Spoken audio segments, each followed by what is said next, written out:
Assalamualaikum warahmatullahi wabarakatuh ya.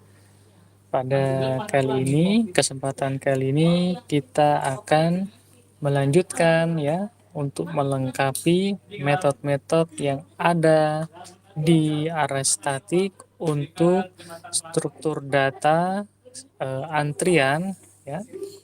Yakni array statik berdimensi 1. Sebelumnya kita sudah menyusun kode program ya. Ada variabel global, ada untuk metode nilai awal ya, ada tambah data di akhir ya, atau mungkin ini hapus data di awal ya, dan ada metode untuk baca data ya.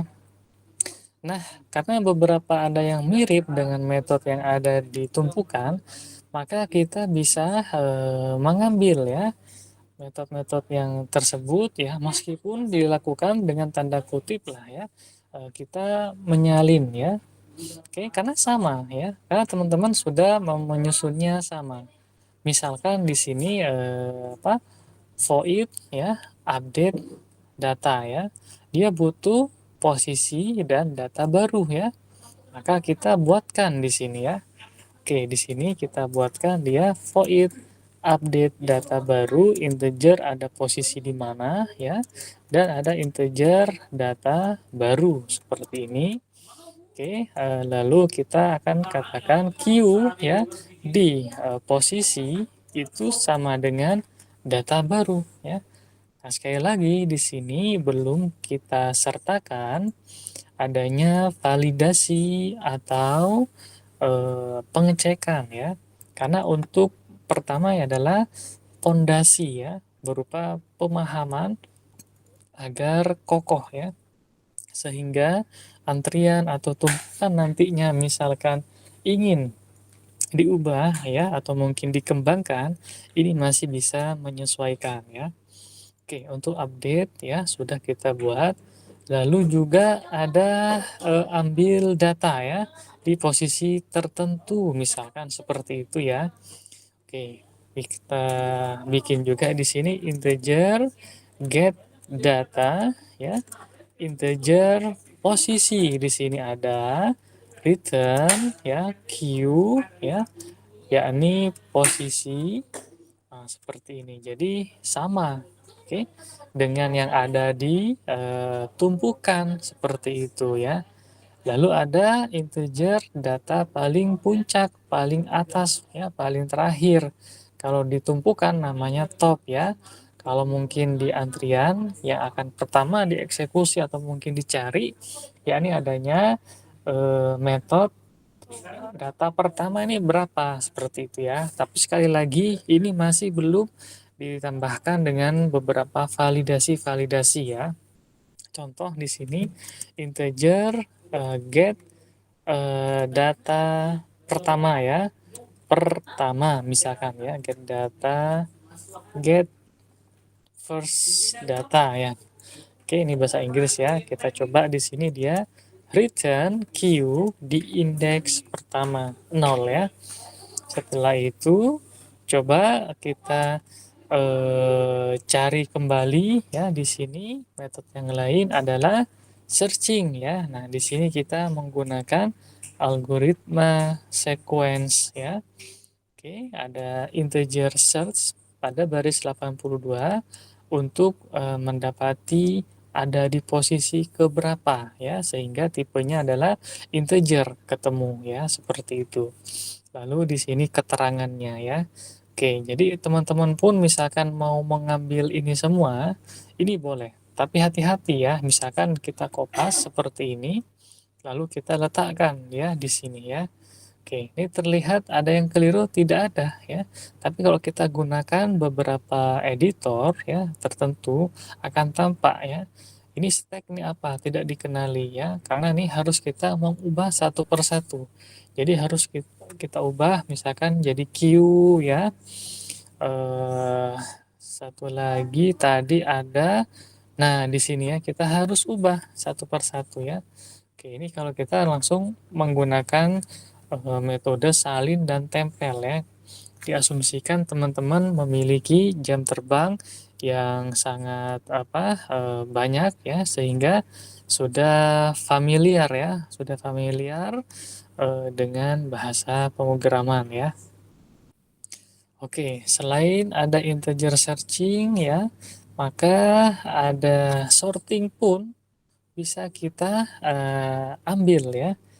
Jadi bisa kita lakukan copy paste seperti ini ya. Tapi sekali lagi teman-teman harus berhati-hati saat melakukan salin dan tempel ya. Oke, kita coba di sini isikan ya void sort data integer temp ya. Integer i dan j ini indeks masih sama. Nah, kita ubah semua step ini kita ubah dengan q ya. Ini kita ubah ya. Kita ubah lagi. Nah, kita ubah. Ada satu lagi. Nah, selesai ya. Selain ada sort data ya. Lalu kita punya info searching. Lalu ada algoritma searching ya. Terus ambil data pertama. Ambil data di indeks tertentu. Lalu juga ada update data. Ada baca, mungkin kita bisa menambahkan jumlah data sekarang ada berapa ya. Misalkan integer size ya. Ada berapa ya sekarang. Kita akan mengatakan return index plus 1 ya. Misalkan datanya emang disediakan ada 100. Tapi data yang diisikan ke sistem misalkan hanya 7. Maka nanti size ini dia akan menampilkan angka 7 ya. Kalau ukurannya apa? Ukurannya tadi yang paling pertama di baris paling awal ya, teman-teman. Nah, baris keempat perhatikan kita memesan ada 10 array ya. Oke, artinya bertipe sama ya. Ada 10 ya. Apakah 10-nya harus diisi semua? Menyesuaikan dari keperluan ya. Oke. Apakah diisi silahkan, tidak diisi boleh ya. Yang penting kalau dia integer maka harus diisikan integer, tidak diisikan yang lain ya. Oke ya. Nah, di sini teman-teman harus dengan cermat ya memahami ya ada antrian dan tumpukan yang benar-benar berpengaruh saat kita hendak menyusun program ya. Karena kurang lebih program-program sistem informasi transaksional itu melibatkan ada beberapa istilah yakni CRUD ya. Ada istilah untuk create, ada istilah untuk read ya, ada update dan delete. Jadi create artinya dia membuatkan. Lalu untuk read ya dia membaca, entah apakah mau dicetak atau mungkin diubah ya, diekspor ke suatu dokumen. Apakah bertipe Microsoft Word atau mungkin PDF, Excel atau mungkin yang lain ya. Nah, setelah itu juga bisa dilakukan update data ya, dan terakhir bisa dilakukan hapus ya. Hapusnya pun tidak hanya satu data, bisa langsung dua, tiga, atau mungkin menghapus semuanya. Oke ya, ini yang karakteristik yang ada pada antrian. Saat ini kita gunakan bahasa C ya, dan menggunakan array statik satu dimensi.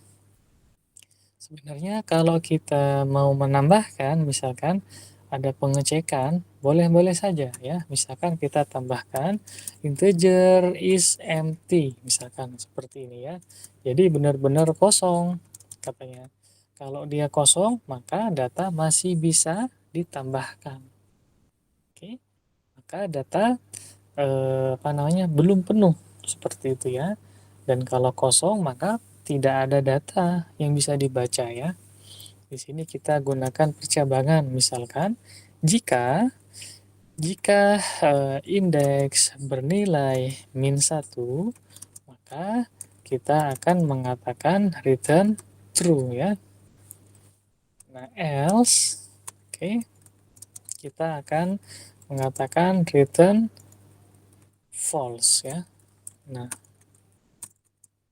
seperti ini dia. Ini apakah kosong ya, is empty seperti itu. Lalu juga ada integer is penuh ya, is full ya, seperti ini. Sampai kapan dia penuh? Nah, di sini dia karena di sini 10 ya, kita set, maka indeks terakhir adalah 9 ya. Maka di sini kita katakan kalau indeks sama dengan 9, maka dia sudah penuh ya. Return true. Oke, else di sini dia return false. Oke. Nah, ini ya teman-teman, tolong diperhatikan integer is full dan integer is empty ya. Harus bisa dipahami di mana letak perbedaannya. Seperti itu dia. Oke, nah kapan mau kita gunakan? Contoh, kita gunakan untuk saat apa namanya? Penambahan data ya. Kita lakukan copy paste misalkan ya. Lihat perbedaannya ya. Kita lihat perbedaannya. Nah, bisa ditambahkan ya kalau datanya belum penuh. Setuju ya? Jadi ada istilah seperti ini ya. Jika is empty, maaf ya. Jika is full ya, masih sama dengan 0 ya. Apa? Sorry. Is full, oh bukan return true ya sih. Bisa aja sih kita gunakan boolean ya. Kita coba cek di sini dia boolean. Oke. Oh, bol ada ya, bol ya. Berarti bisa kita gunakan di sini bukan integer ya, tapi bol ya, boolean. Ini pun sama. Tadi ada ya, bol ya. Oke, sepertinya tidak ada ya. Coba kita coba aja ya. Boolean.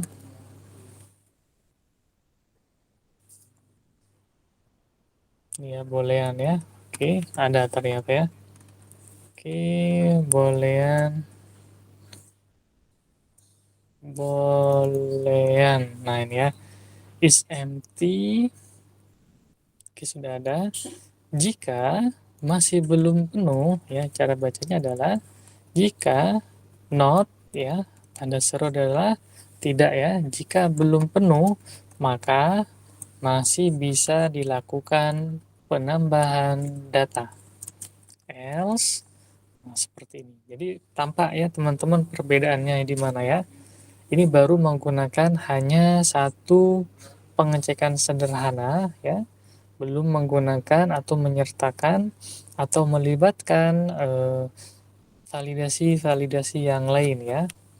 Oke, kita sampaikan di sini dia printf. Oke, maaf ya, sistem sudah terisi data penuh, sudah terisi penuh ya, sudah penuh ya, terisi data ya. Misalkan seperti ini ya, ini contoh saja ya. Oke ya. Nah, ini teman-teman ya, gunanya adanya is full dan is empty ya. Cara bacanya di sini adalah tambahkan data, dicek ya. Jika masih belum penuh ya, jika tidak penuh, maka bisa ditambah data. Seperti itu ya. Oke ya. Kalau is empty, kapan kita gunakan Pak Barja? Oke, is empty akan kita gunakan saat mau membaca atau melakukan menghapus ya. Oke, coba ya, ada seperti ini. Kita lakukan copy paste dulu ya. Kita coba kasih nama delete 2 ya. Nah, ini kita lakukan cut dulu ya. Kita coba ini cut. Oke, lakukan pengecekan. Jika tidak kosong ya, tidak kosong berarti ada data ya. Seperti ini dia. Nah, maka bisa kita lakukan penghapusan lah seperti ini ya. Oke, kita bilang di sini dulu. Mungkin ada integer temp sama dengan min satu ya. Delete 2, terus else, apa namanya, return temp ya. Oke, sama-sama return temp ya, berarti ini nggak usah ya. Nah, oke, boleh sih ditambahkan else ya, kita isi dengan notifikasi printf ya. Maaf ya, tidak ada data ya di sistem saat ini ya. Seperti ini dia. Oke, tapi dia harus mengembalikan ya. Ini bisa kita pindahkan teman-teman ya ke sini ya. Nah, gini dia. Karena di atas sudah ada integer temp ya, maka yang di bawah ini harus dihapus ya. Integer temp, integer k ya. Ini k, temp ya. Maka ini kita hapus ininya k-nya. Oke, bisa kita ganti seperti ini saja. Oke, ini kalau kita menyertakan kondisi ya. Oke. Lalu kita lanjut bagaimana untuk membaca, sama ya. Data bisa dibaca kalau ada data yang diisikan. Seperti itu ya. Jadi void read 2 di sini kita akan memberikan pengecekan terlebih dahulu. Jika tidak kosong, nah seperti ini, maka ada data yang dibaca. Else, maka kita sampaikan dia printf, maaf, tidak ada data saat ini di sistem. Oke ya, teman-teman semua, ini silahkan teman-teman coba pelajari ya integer size tadi untuk menyatakan ada berapa data yang sudah diisi, update untuk memperbaharui data di posisi tertentu, lalu ada ambil data ya di posisi yang tertentu, lalu ada ambil data pertama ya, get first data ya, selalu 0 ya indeksnya. Ini asumsi masih lurus-lurus semua ya. Oke, ada integer pencarian ya. Setelah itu ada juga void apa namanya tadi, mengurutkan data ya. Nah, ini void mengurutkan data. Teman-teman silahkan dicoba semua, tetap semangat ya, mudah-mudahan bermanfaat. Silahkan dibantu untuk di-share, subscribe, like, dan komen ya. Mudah-mudahan kita selalu menjadi pemenang ya. Selamat siang ya. Wassalamualaikum warahmatullahi wabarakatuh.